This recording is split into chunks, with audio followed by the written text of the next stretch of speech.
Join On the Other Hand today for this.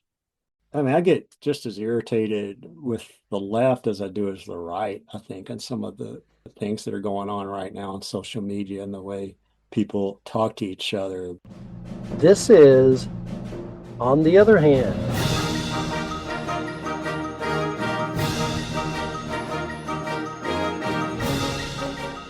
A podcast sponsored by Braver Angels in Arkansas that explores politics and other issues of importance to Arkansans. We do that through conversations with various community leaders, so stay with us as we talk to another leader in Arkansas who works across differences to get things done, to solve problems, and to bring us closer together.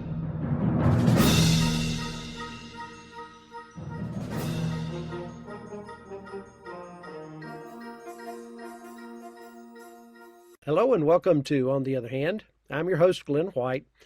On this podcast, we interview community leaders in Arkansas and beyond who are working towards solutions across political or other divides, or who in other ways try to make things better for our communities. One note today, I'm flying solo. My usual co-host, April Chatham Carpenter, is unavailable, but no worries, she'll be back for our next series of conversations. So let's get on to our guest for today. Today's guest is Bob Estes. Bob is an active community leader who serves as the lead organizer for activities during the annual Arkansas Peace Week. That's a national event that's held during the third week of September in observance of the UN International Day of Peace. In addition to that week's events, Peace Week and the Arkansas Coalition for Peace and Justice partner together with local school districts to teach youth about alternatives to violence and nonviolent conflict resolution. A little bit about Bob. He studied at Georgia Tech College of Business and David Lipscomb University. And for the past 6 years, he worked for Verizon in cybersecurity project management. He also once served as secretary of the Pulaski County Democratic Party, and he is married to Jane Estes. I dug a little deeper, found out a couple things about Bob. He plays guitar. Never heard him, but he plays guitar, and I hear he likes fast cars, so I'm sure there's a story there that we'll get to hear. So let's find out a little more about Bob. Welcome to On the Other Hand, Bob. It's great to be here. Thank you. Well, good. Let's start off. You heard what I said about you. What else do you want other people to know about you? Maybe something about you as a person, what's important to you, what you do with your time, what brings you joy. What do you want people to know? Yeah, I've been in Arkansas about over 30 years now. Both my wife and I, Jane, are from California originally, but we met here, and I guess we've picked here to stay, which we like Arkansas. A couple other things. You mentioned some of the activism work I've done. I'm also a Christian, looking for ways to serve my neighbors and um, help out the community. And uh, hobbies right now, we travel a little bit. Jane's not able to travel a whole lot, but we get out to some state parks, like to spend a week in the cabins. And my biggest hobby right now, I'm a handyman around the house doing things. Right now, I'm doing some minor remodeling, building out a new closet into some attic space. So I like working that sort of thing as well. So not only do you do computer work, you can also work with your hands. That's a handy couple of skills to have. I'm jealous. Uh, anyway, so you'd mentioned you and your wife, Jane. Now, one of the things I read about you is that once recently you and Jane recorded for the StoryCorps project. And I've heard of StoryCorps, and I wonder kind of what was that experience like and what did you take away from it? Yeah, StoryCorps has on the NPR station, they have weekly stories submitted by regular people, about 5 minutes long each. And they had a campaign in Arkansas 5 years or so ago where they were trying to really to focus on getting Arkansans to submit their stories on to StoryCorps. It was all done virtually. I think there was somebody in Maryland that helped us record. We joined up on a Zoom call and they asked us some questions and we told some stories about ourselves. And it was neat. We thought about things we hadn't thought about at all. I don't think it was broadcast over the air, but you found it and listened to it. There's an archive there with thousands of different recordings of people talking about their lives there. So if you're interested in doing that, I think you could probably find a way to submit your own recording there as well. That'd be good for a lot of people to know. I actually am on there as well. A few years ago, it may have been the same around the same time. I'm not sure, but we were approached by someone who was looking for people in Arkansas to tell stories, and in this case, it was me and someone else who was an early volunteer in Braver Angels who was kind of on the red side. I'm more on the blue side. So it was a little bit of just a story about how we got to know each other and the things we found we have in common and, why we're doing what we're doing with Braver Angels. So yeah, that's a neat experience, and it'll be in the Library of Congress pretty much from here on out. So that's kind of a cool thing, isn't it? As long as it continues to be funded, I think. But so Good point. Okay.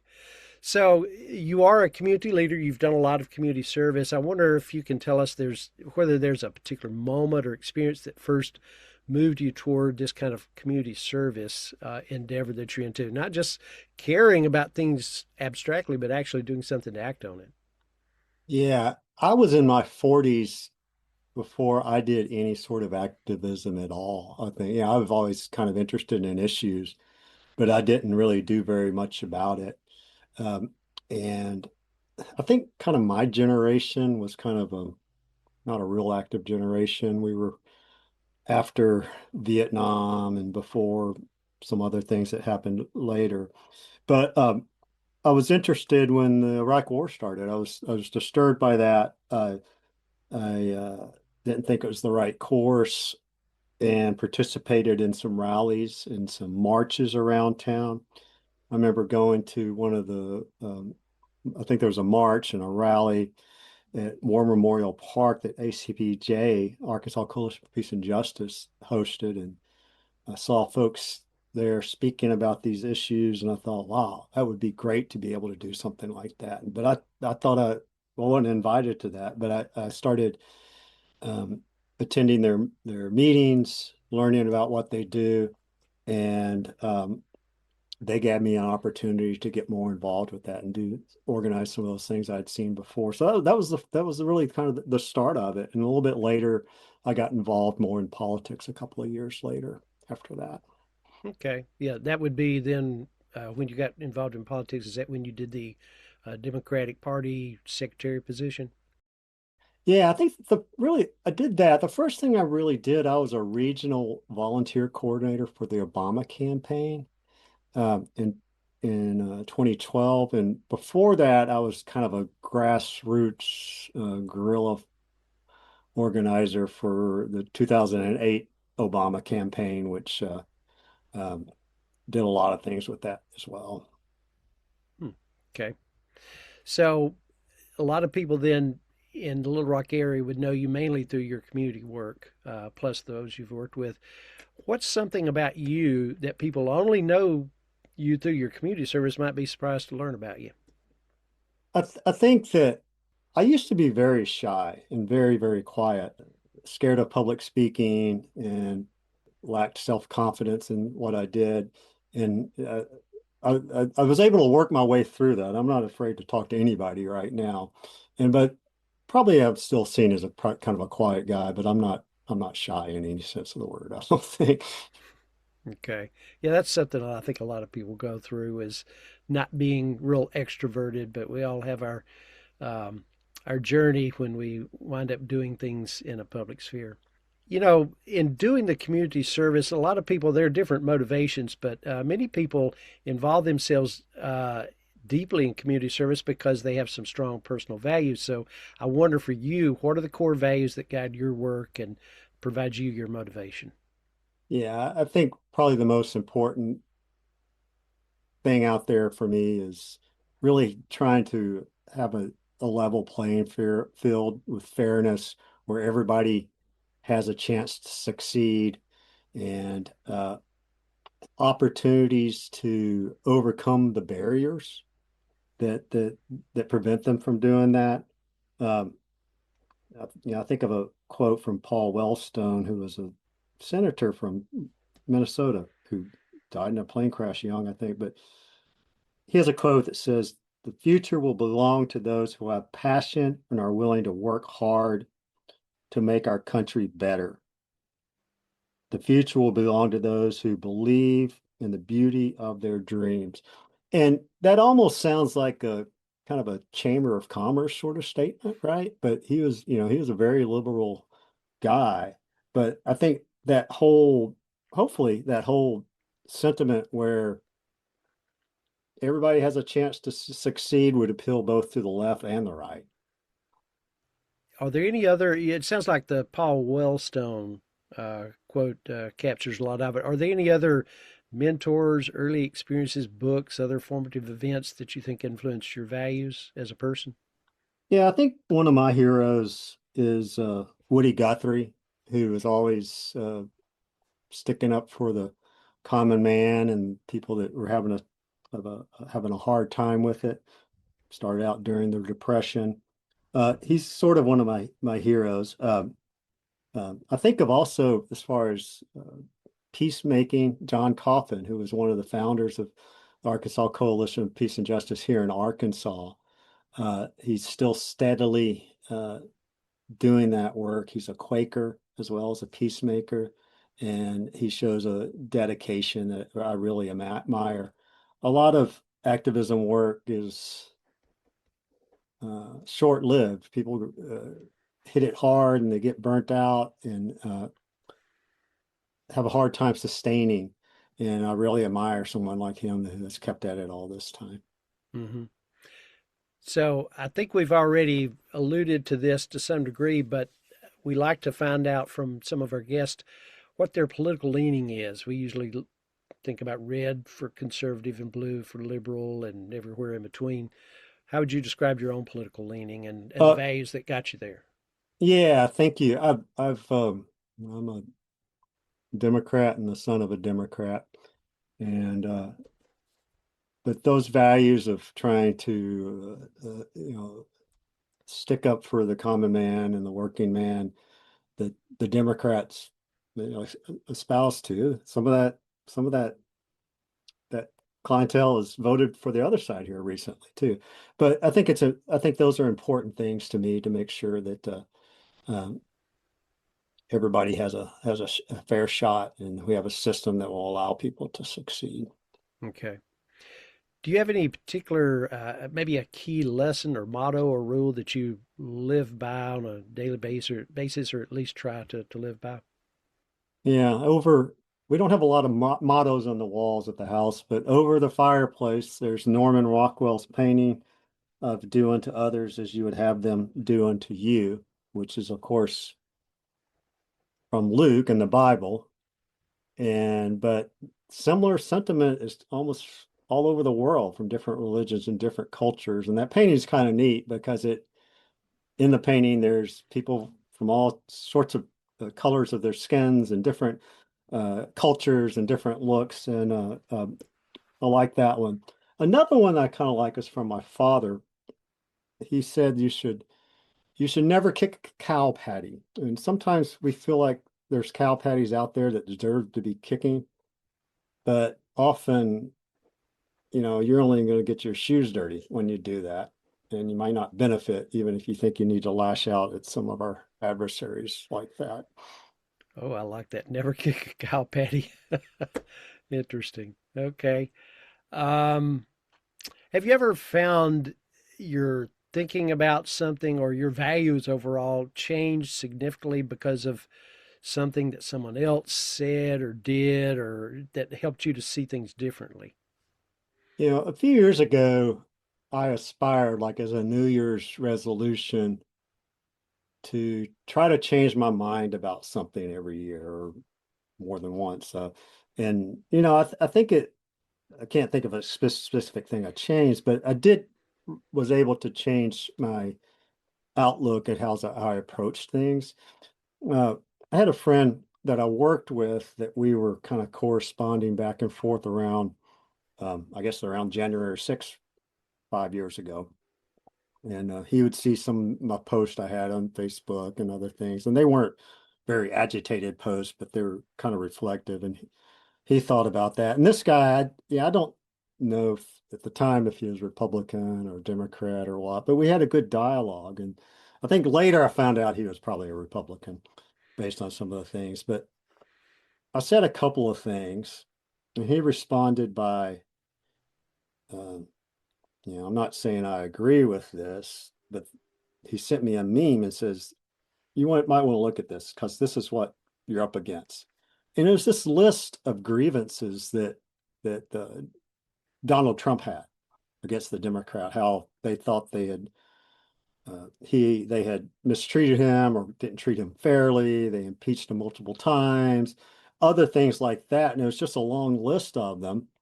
And when I first read it, I thought, oh, this is bogus. There's not much substance to this. Of course, Donald Trump did this too, and blah, blah, blah. But what he wanted me to know is to really think about where they were coming from. And if I stood back and looked at them, there was substance about the different things that they were saying, which maybe I don't agree in the big picture, but I can understand why they might say that and why that might be a concern to them. And I think from that, I've been more reticent to try to understand better um, the motivations of and the backgrounds of kind of people with have different views than I, to see if there's what foundation they may be coming from that seems like a solid logical approach. It sounds like you kind of initially thought it was pretty much a cut and dried way of thinking about what happened with Trump, and this person through your conversations got give you a chance to appreciate where people might be motivated and interested in what Trump might offer then. Yeah, often, in media, you only see one side, Right. and it's the media saying this is what they're doing and this is why they're doing it. But it's a lot better. That's a spin, right? I like being able to hear from the words of the people without media trying to twist it into something else to hear people say what their concerns are and what they believe and why. I remember NPR around the election times, they used to always have a segment where they just let the microphone roll and people will just calmly will say what they believe and why they believe it without a reporter jabbing at them or something like that. And I thought that was really helpful and thoughtful things to hear. Yeah, yeah. It's always helpful to hear other people's stories. It gives us insight that we might not otherwise gain. So let's change gears just a little bit. I mentioned about your heavy involvement in Arkansas Peace Week. So for people who may not be familiar with it or would like to know more about it, tell me a little bit about what kinds of work go into organizing it and what it's all about. Yeah, Arkansas Peace Week started, I believe, in 2015. So this will be our 11th or 12th year. We Arkansas Coalition Peace and Justice, some other peace organizations, Arkansas One, some professors from the law school and UA Little Rock, and others had organized some events around the International Day of Peace before that, which is September 21st. And we had a symposium one year and we had another program another year. But we decided to get together as individuals and different groups to plan out a whole week of activities celebrating peacemaking in Arkansas.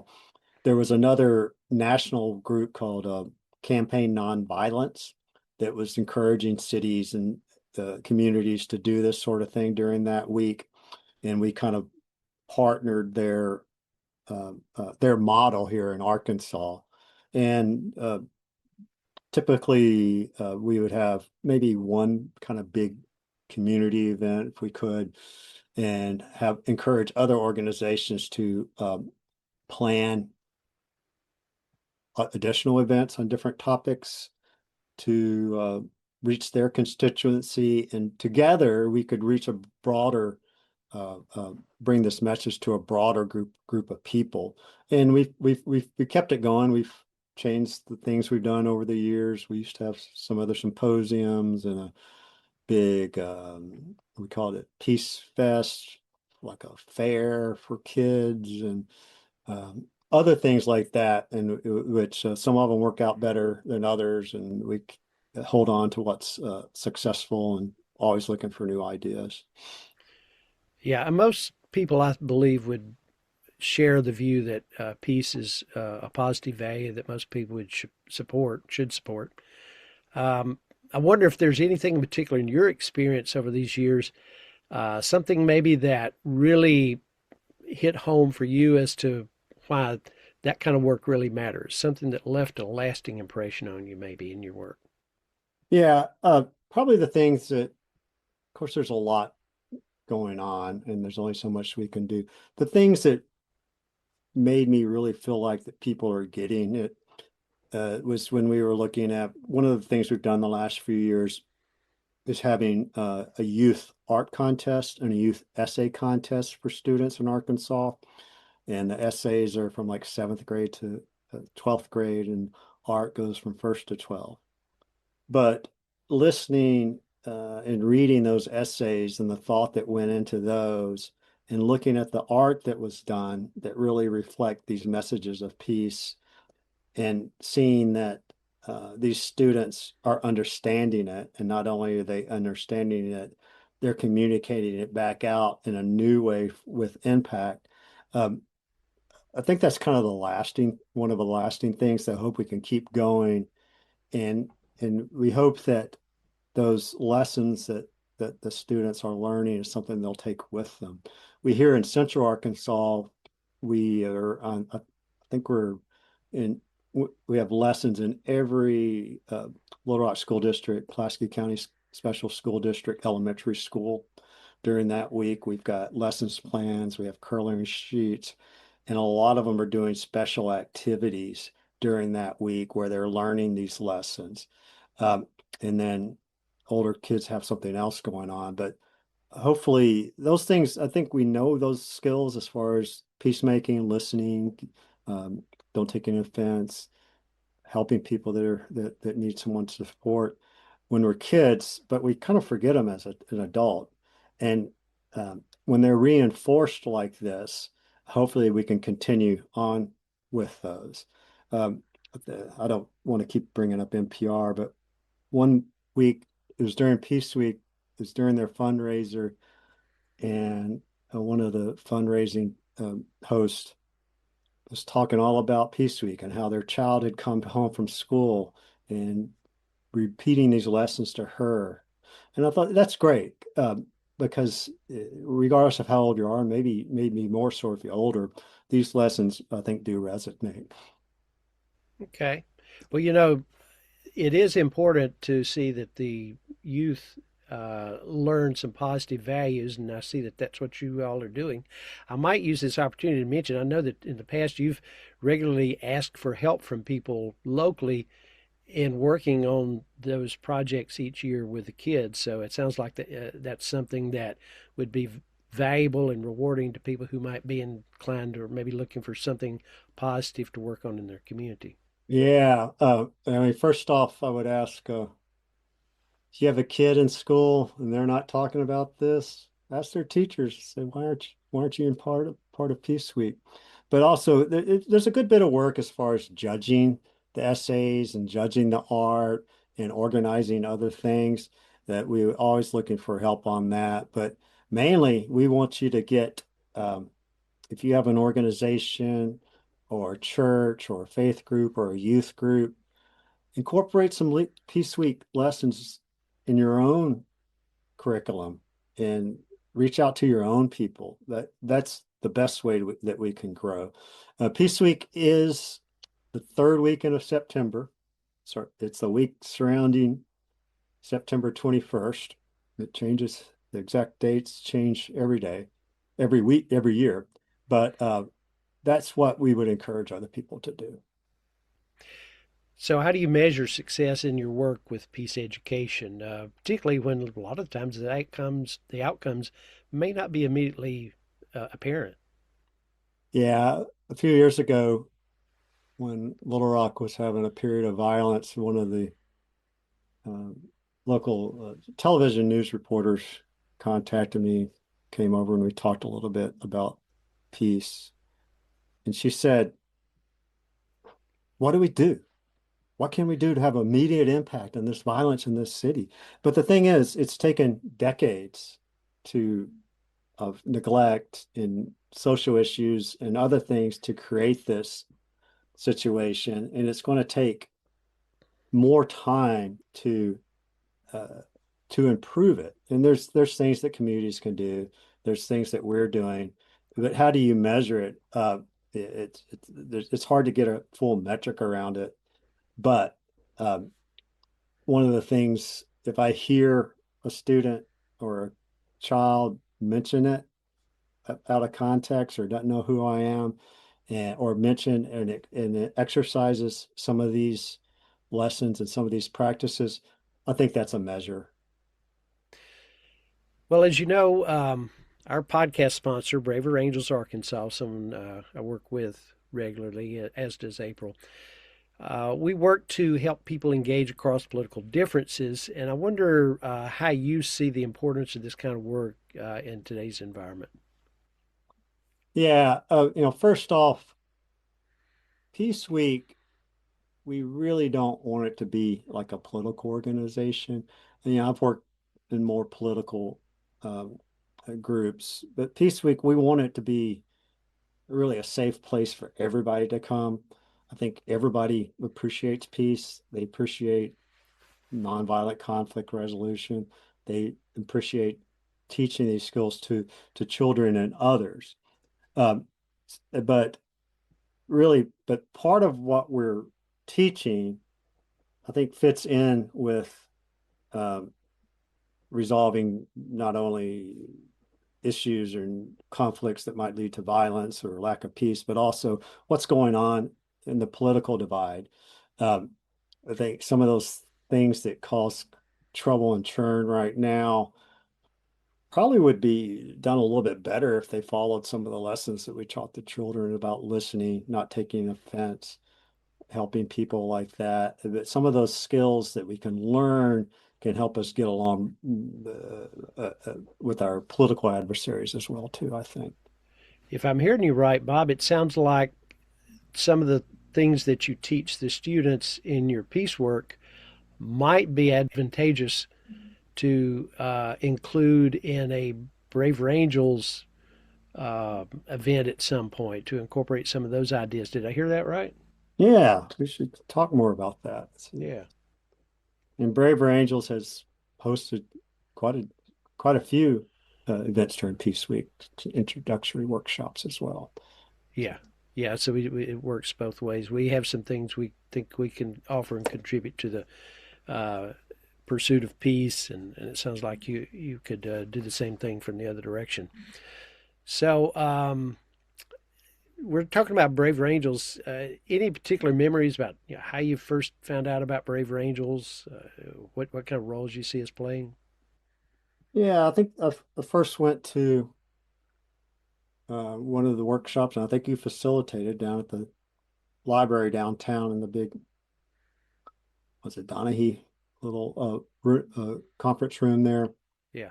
and then to another there, and it was good.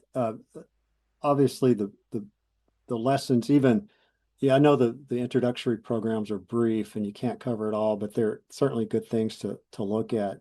Um, Arkansas Coalition of Peace and Justice, before that, I don't know if you knew this, they tried to do something similar. They didn't have your structure, right? But they tried to get some conversations going with people from the left and the right on different topics, and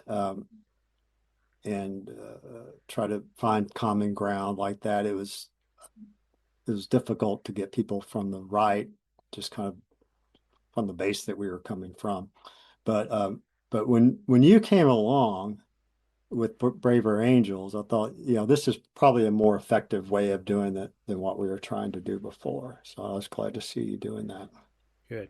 Yeah, one of the things that probably contributes to that is Braver Angels has definite base guidelines that when Mm-hmm. we make decisions, we get people and leaders from both sides of the political spectrum to agree upon something before we take on something significant. So I appreciate that. So in your work, with teaching about peace, or just maybe in general, working with people who have different backgrounds or beliefs than you or political identities? We all run into that. We run into those challenges. What do you do? How do you approach navigating those types of challenges when you deal with someone who's different from you? I'm curious. I think a lot of people are looking to win an argument or change someone's mind. But I've got a curious mind, and I want to find out how people feel and like to listen to what they're saying so I can understand it better. Now, if you are trying to change their mind, you've got to start from where they are as well. Uh, some old battle axe of an argument that we're able to spout out about our beliefs isn't going to have much impact on somebody that's coming from a different place. And you've got to take them where they are and understand where they are, and then likely build trust if you're going to move them to another place. Someone described it, if I were to say, let's say you're supposed to come over to my house and we were going to meet. You had never been here before, and you called and you said, I'm lost. How do I get there? If I said, oh, you just walk up the stairs and I'm up here, you can see me then. That's not going to be much help because you haven't even made it into the house yet. And but I'd have to kind of maybe, if it was real important, maybe I'd go find you and bring you back or something like that. But you got to take people where they are and move them from there.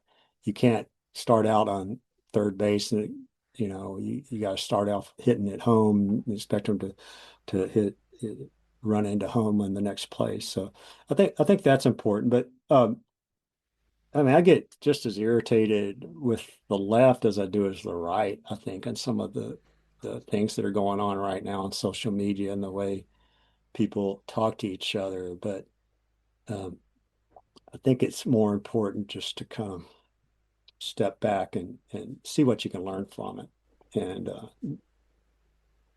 then see where you go next. Well, can you think of a time, either you or something you've heard of, where you've seen working across differences actually produce something positive or meaningful, some sort of story that kind of stayed with you?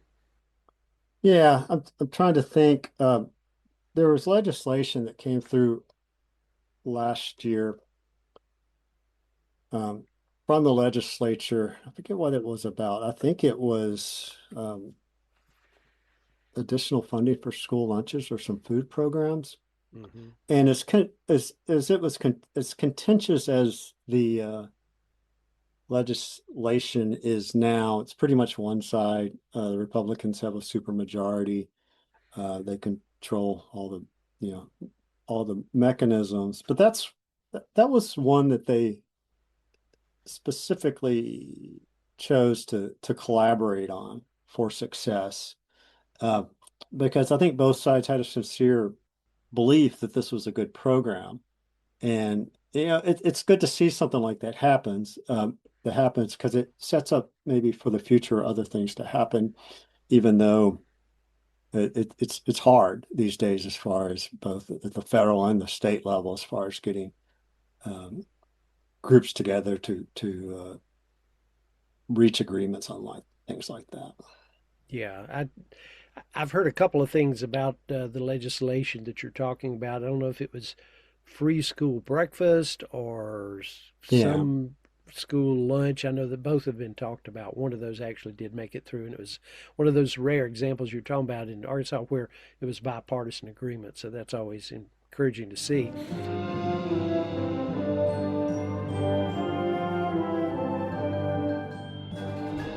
Well, that's it for part one of our conversation with Bob Estes. We'll pick things up right where we left off in our next episode, so be sure to join us for part two. If you liked what you heard today, share the episode with a friend and help us spread stories of bridge building across Arkansas. And remember, On the Other Hand offers dozens of other interviews like this one. You can find On the Other Hand in your favorite podcast app or on the podcast page of the Braver Angels Arkansas website at arkansas.braverangels.org. On the Other Hand is sponsored by Braver Angels Arkansas, a community of citizens working together to bridge the partisan divide and build a stronger, more connected Arkansas. Music was composed by Randall Standridge of Jonesboro, Arkansas, and was performed by the University of Northern Colorado Symphonic Band, Dr. Richard Main, conductor. I'm your host, Glen White. We invite you to join us in working to make our relationships and communities better.